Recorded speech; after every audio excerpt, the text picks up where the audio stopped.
Olá, eu me chamo Lara Brenda e eu sou aluna da Escola SESI Inês Pita de Almeida. Estou cursando o terceiro ano do ensino médio e hoje estou aqui com a minha mãe Adailza, que é psicóloga, e nós iremos falar um pouco sobre a superexposição nas redes sociais e algumas consequências. Então, a superexposição nas redes sociais, ela é vista como algo muito inocente, muito normal atualmente, né? Porque muitas pessoas acabam se expondo muito. Vou ali almoçar, acaba tirando uma foto, postando, aí coloca a localização onde está, coloca o horário, acaba colocando muita coisa.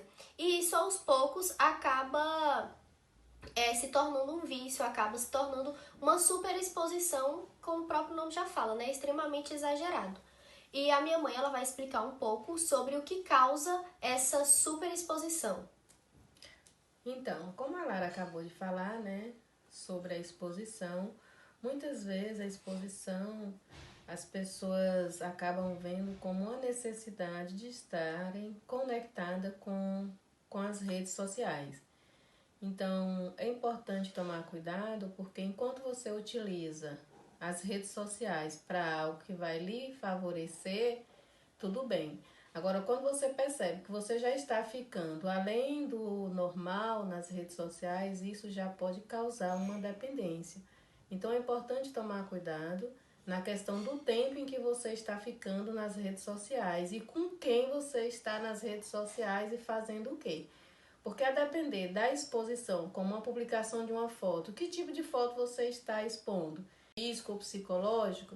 É importante refletir. Em relação ao público de menor, os pais têm acesso com o que os filhos estão vendo, estão publicando, estão conversando. Com quem o seu filho está conversando do outro lado? Nas redes sociais. Então, tem também a questão do assédio moral. É importante, os pedófilos, né, utilizam muito as redes sociais para fisgar quem está do outro lado. Então, é importante a família ficar atenta sobre essa questão da criança, do adolescente ou até mesmo o adulto ficar nas redes sociais e saber com quem ela está conversando nas redes sociais. Fica aí a dica, né, para ficar a questão do alerta, do cuidado.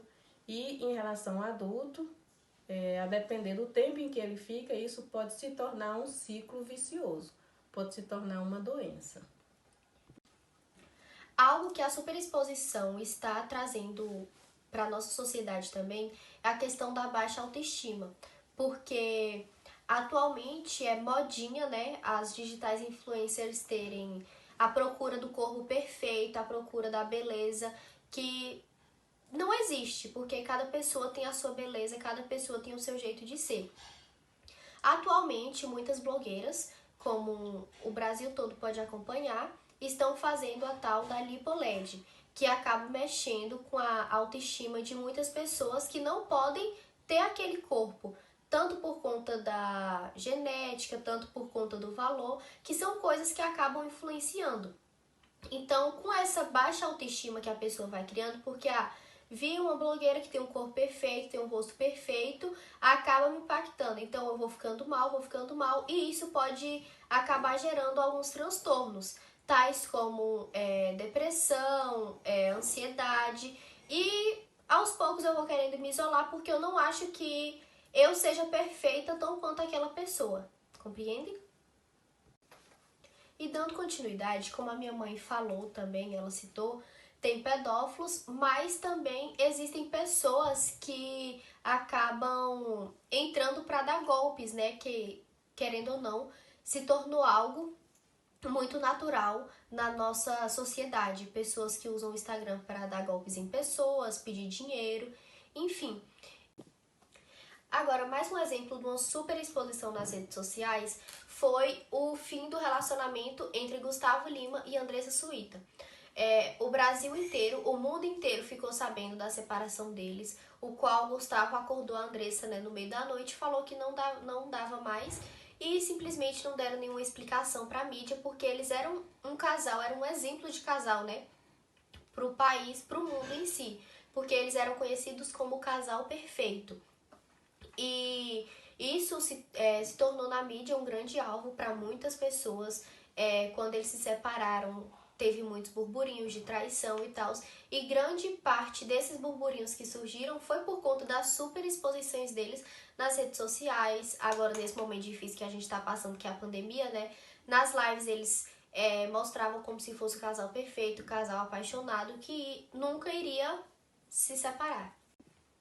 Então, como a Lara acabou de sinalizar, né, a necessidade das pessoas falarem, levar a sua vida pessoal para as redes sociais, isso é muito delicado, porque até onde isso é saudável, até onde as pessoas verem isso como algo natural, algo que realmente vai te trazer benefício, porque a partir do momento que eu esqueço da minha identidade e vivo em função, né, de procurar a vida do outro, isso também pode me trazer consequências, porque cada um tem as suas particularidades, cada um tem as suas individualidades. A gente também precisa preservar a nossa intimidade, a nossa vida pessoal, e como as redes sociais estão muito aí vulneráveis, as pessoas acabam trazendo a sua vida íntima, a sua vida particular para as redes sociais. Então é importante cada um pensar e refletir até onde isso está sendo saudável. Eu fazer essa exposição íntima, né, da minha vida pessoal, da minha vida privada, da minha vida íntima com as redes sociais. E para finalizar, minha mãe agora irá falar um pouco sobre as consequências da superexposição nas redes sociais. Pois é. Observa hoje que a gente está vivendo em um momento muito delicado, que é a questão da pandemia. E por conta da pandemia, as pessoas sentiram a necessidade de estarem mais conectadas nas redes sociais.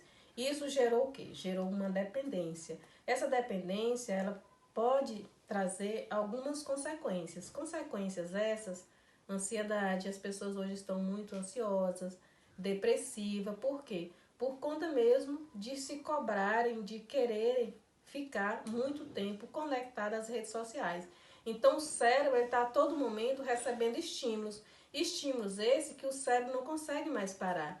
Imagine, você em movimento o tempo todo. Chega um momento que o corpo ele precisa de um descanso. Mas e a mente? Se você está a todo momento conectado com as redes sociais, essa mente ela não tem uma pausa ali para descansar.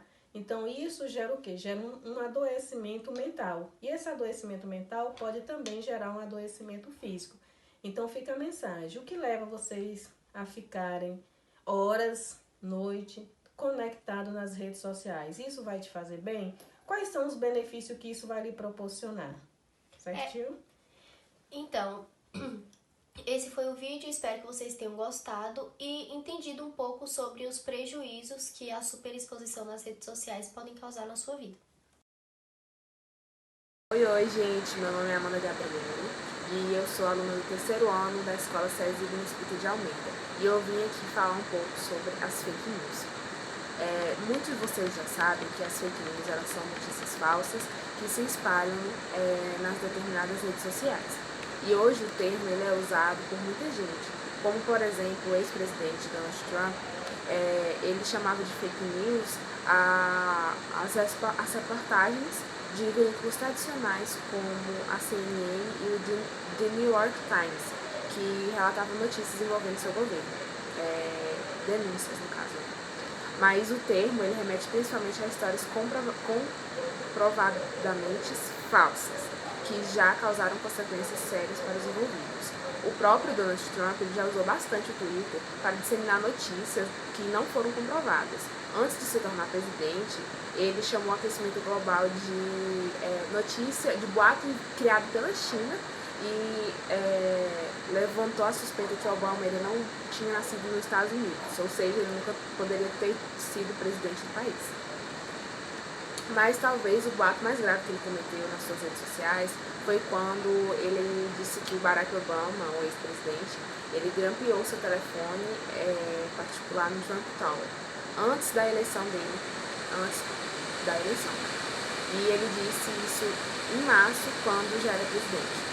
O caso ele foi investigado e tanto o diretor da Agência Nacional de Segurança quanto o chefe do FBI na época afirmaram em público que as agências de inteligência não tinham nenhuma informação sobre o caso.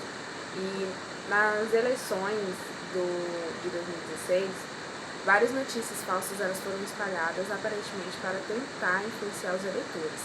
Uma delas envolvia a pizzaria de Washington, citada no site como fachada para esconder uma rede de pedofilia comandada por Hillary Clinton. A pizzaria realmente ela existia e o dono passou a ser ameaçado, até que um homem foi até o local com um rifle para checar se o boato era verdadeiro ou não, mas ficou apenas nas ameaças e ninguém saiu ferido. As pessoas também elas sofrem com os disseminadores de notícias falsas, como a atriz Whoopi Goldberg. Ela, no site, espalhou a notícia de que ela criticou uma viúva de um militar americano em março do ano de 2017, que havia sido homenageada por Donald Trump. A frase mentirosa atribuiu a ela de que a viúva estava apenas procurando seus 15 minutos de fama e rendeu ameaças de morte à atriz consagrada de filmes como Ghost e Mudança de Hábito. Mas já teve vezes que as coisas não ficaram só nas ameaças. Na Índia, por exemplo, 7 pessoas foram mortas nesse ano, no ano de 2017, por causa de notícias falsas de que elas estariam sequestrando crianças. O homem foi espancado até a morte por causa de uma história que nunca aconteceu. Ou seja, gente, qualquer notícia que vocês receberem nas suas redes sociais, não repassem sem saber de onde elas vieram e se elas realmente são verdadeiras, porque elas podem estar causando transtorno e até mesmo a morte das pessoas que estão envolvidas na notícia. Então tomem muito cuidado antes de vocês repassarem qualquer notícia que vocês verem pela internet. Nada mais, e é isso, e tchau!